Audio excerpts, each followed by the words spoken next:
turtle nerds? Welcome back to another video. In today's video, I'm out here hanging out by the pond and I wanted to talk to you guys about my top 5 species of pet turtles to keep. So we're gonna be talking about mostly aquatic species of turtle, but I do have some other stuff kind of thrown in there. This is not a set like list or anything like that. This is just literally my opinions, and I just kind of put this together to make things a little bit easier for you guys who are searching for your next pet turtle or your first pet turtle. Before we get started though, if you guys like what I have going on here, you want to support me in the channel, in the top right hand corner, please consider hitting the link and heading over to my Patreon. Over there you can get behind the scenes access to what I'm doing around here, videos a day early. You get access to me to ask me a bunch of questions and whatnot, and I post baby turtles when I have them available. I just posted a couple of these guys actually on there just yesterday. Also, you get your name on this list of lovely people, all kinds of fun stuff, and it helps me to keep this channel running and things moving along smoothly. Over there, I will work one-on-one with you to find you the best turtle species to keep, what is best suited for, you know, your wants and needs, and also I'll even help you find one because a lot of my friends breed a lot of the species that we're talking about. So on this top 5 list, I wish that I had all the species. I have most of them on the list, but not all of them. Number 5, we're gonna talk about the red ear slider. Now, why would I make the most common pet turtle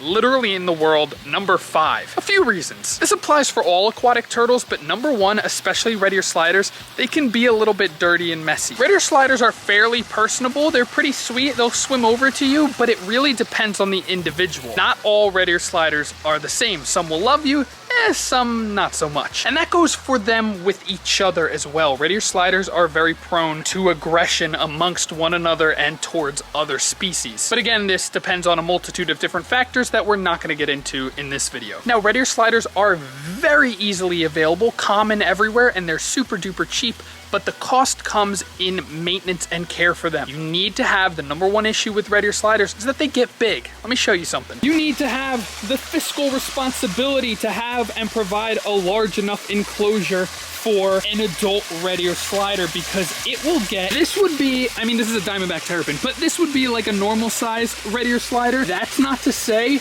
that they will not get this big. This is a monster terrapin of mine, but red ear sliders are known to frequent that size. And an animal that big needs something, I mean, not quite to this extent, but at least like 100 to 110 gallon enclosure. And just for reference, if we run over here, this is a 110 gallon enclosure. So you can either have an aquarium or a little tub like I have set up out here for 2 of my little gals that are in quarantine. Red ear sliders make a fairly good beginner turtle just because they're very forgiving with water quality issues. You should still stay on top of that, but they're way more forgiving than other species, but they can be messy and they do get big. Also, if you want one, consider adopting. I guarantee you every single human, maybe even in the world, but definitely the United States, can find someone rehoming a red ear slider within 30 minutes of you, even if you live in Alaska. People buy them when they're super small, but guys, the issue is they get big. So you gotta be ready for that. Now, number 4, the next species we're gonna talk about is my personal favorite, the one that I dedicated a pond to, that I am breeding, that I have tons of, and that is the Diamondback terrapin. Now, there are different subspecies of these guys. They make great pets because they are so friendly. See, my terrapins are all coming to say hello.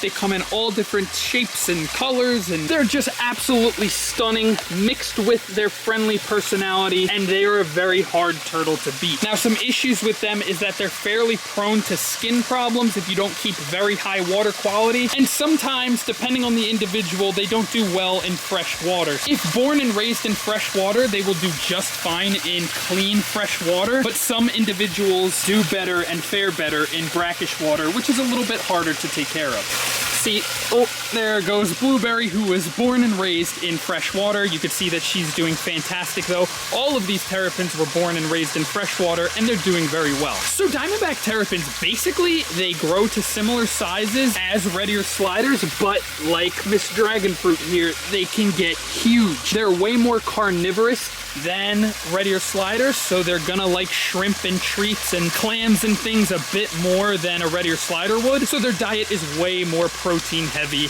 than red ear sliders. They are way harder to find, especially nowadays that poachers have been caught, to find reputable and solid breeders. There's also plenty of people who are breeding these who are pieces of garbage human beings who don't deserve any time being spoken about them. Isn't that right, little beefy boy? Spend some time, if you're interested in this species, looking for a reputable and good breeder, and be patient if you are looking at a Diamondback Terrapin. But they are so rewarding, so friendly, and if you provide for them, they will reward you with being the friendliest species, in my opinion, on the planet. So for Diamondback Terrapins, high water quality is a must. They are way more protein heavy than most other turtles, but a solid pellet diet, I use Missouri, is really good for a base. And then, hello wasp, enrichment with like shrimp, clams, fish, things like that. That will get you very far, but it can be kind of costly and they can be a little bit expensive themselves. Not like crazy though. Be warned of, in my opinion, people price gouging. People will charge 3 times what a terrapin is worth just because you don't know any better. The next species that we're going to talk about is actually very general, and there's multiple different subspecies and different species of them themselves. We're going to be talking about, in this little box, the box turtle. Where's Mr. Otis? So right now I'm looking for my box turtle named Otis. He's right in here. Now this is a Chinese box turtle. There are plenty of species of North American box turtles, ornate, Gulf Coast, Eastern box turtles, all different kinds, and you can find one that's best for you. But these guys are fairly friendly, fairly personable, and they're very enjoyable to raise. Otis there is about 2 years old, and he's only that big, so they grow kind of slowly depending on how you take care of them, but they're definitely a very fun type of turtle to keep. This is a species that you're going to want to keep outdoors though, if you can. All I did here was build this little wooden frame, little wooden box, make sure that it gets partial sunlight, and I literally do 0 maintenance on this enclosure. Make sure that there's a nice water dish that stays clean, and little Otis there, all I do is feed him, and he does great. If you keep them in a nice humid environment when they're younger, what the heck is that? The number one thing that you guys have to be careful with this species is ensuring that they have proper humidity when they're younger and UVB. That goes for nearly all species of turtle, but box turtles in particular. Other than that though, as long as you have a nice varied diet for them, make sure that they have access to veggies and fruits and worms and things. They're a very rewarding species to keep, fairly friendly, and they don't get huge. You can build them a nice little outdoor pen like this, and for an adult, I would probably just triple the size of this, and you can keep them even outdoors year-round depending on the temperament of where you live. So that's another reason why I think little box turtles make excellent pets. The next species I'm going to talk about is very similar to red ear sliders and terrapins, but I'm going to be saying the males of these species because they stay a lot smaller. I don't have any, but painted turtles and map turtles do fairly well, especially males. They'll only get about 4 to 5 inches. They'll do fairly well in a home aquarium. You don't really necessarily need a 110-gallon stock tank or a pond for them, though they would appreciate it. And they're fairly personable and way readily available by captive breeders in captivity. You can find them. They feed well on a commercial diet. They're pretty cheap and affordable to get, and so long as you provide the right water quality for them, they will absolutely thrive. They're fairly friendly. They don't get huge. They're just all around good turtles. I actually love painted and map turtles. I just don't have space for them, even in that big old pond. They're a really good choice, but not as good as number 1. My number 1 favorite species of pet turtle is right living in the same enclosure as my box turtle, which I don't necessarily recommend, but that is going to be, come on buddy, where are you? That's gonna be this beautiful species right here. That's gonna be the spotted turtle. Spotted turtles stay extraordinarily small. He's like 3 years old now, something like that, and only this big. He would thrive in a 40-gallon enclosure. This is the enclosure I have for him. It holds about 25 or 30 gallons. They are beautiful. They are extremely personable. He's just mad because I've picked them up here. They eat a wide variety. It's a very similar diet to a box turtle, where you can keep them on a commercial pellet, but fruits and veggies and sources of protein will get them far. This is what I'm saying. They're extremely friendly, very personable, and overall just the cutest little boogers in the freaking world. There's wood for them to easily reach the surface of the water, weeds for them to hide in mixed with sphagnum moss, and substrate for them to dig for snails in. Hi buddy! The only thing is they're not great swimmers, so make sure you have plenty of decorations for them, or fake plants or live plants for them to get to the surface, and they're not necessarily legal in all of the eastern states in the United States because these are a threatened species. With that being said, they are bred by